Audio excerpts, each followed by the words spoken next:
മൂത്രത്തിന് മൂത്രതടസ്സമുള്ള ഒരാൾ സുഖപ്പെടുന്നതായിട്ട് 5 വർഷത്തിലേറെയായിട്ട് ഞാൻ ഈ മൂത്രതടസ്സത്തിന് മരുന്ന് കഴിച്ചുകൊണ്ടിരിക്കുന്ന ഒരാളാണ്. 5 വർഷം. ഞാൻ പേര് പറഞ്ഞാൽ ജോസ് കടുത്തിരുത്തി. എന്നറിയോ ആ പേര് ഇവർ നോക്കിക്കാൻ വേണ്ടിയാ ഈ പുള്ളിയെ കാണുമ്പോഴത്തേക്ക് നോക്കണ്ടേ. ജോസ് കടുത്തിരുത്തി. പിന്നെ മൂത്രതടസ്സം എന്ന് പറയുമ്പോൾ ഈ പയ്യനാട്ട് എത്ര വർഷമായിട്ട് മൂത്രതടസ്സമുള്ള? 5 വർഷത്തിലേറെ. എത്ര വർഷം? 5 വർഷത്തിലേറെ. 5 വർഷത്തിലേറെയായി മൂത്രതടസ്സം ഉണ്ടായിരുന്നു. മരുന്ന് കഴിച്ചോണ്ടിരുന്നത്. എന്നിട്ട് ഇപ്പൊ അവിടെ മരുന്ന് കഴിച്ചുകൊണ്ടിരിക്കുകയാണ്. ഇതിന്റെ അവസ്ഥ ഞാൻ പറയാം, സാധനങ്ങൾ പറയാം. അപ്പം ഈ പയ്യനാട്ട് ഒരു ദിവസം 5 പ്രാവശ്യം മൂത്രം ഒഴിക്കാറില്ല. അതൊരു 15 പ്രാവശ്യം മൂത്രം ഒഴിക്കണം.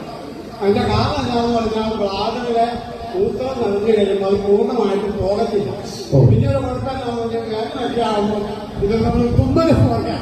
അതായത് തൊള്ളിയായിട്ട് പോകുന്നത് ഉണ്ടായിരുന്നു. അത്രയും ബുദ്ധിമുട്ടുകളായിരുന്നു. ഞാൻ രാവിലെ മുതൽ കഴിക്കാൻ ചാർജ് കൊണ്ടുവയ്ക്കാൻ കൊണ്ടുവച്ചത്. ഇതുകൊണ്ട് ഇതൊന്ന് പോകണ്ടേ. ഏതായാലും ഇന്ന് ഏതായാലും വളരെ കൂട്ടായിട്ട് മുമ്പ് കളിക്കാനായിട്ട്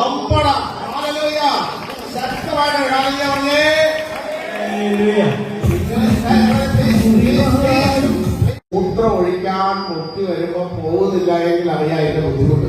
അല്ലേ അല്ലേ? അത് അനുഭവിച്ചിട്ടുള്ളവരില്ലേ? ഉണ്ടോ?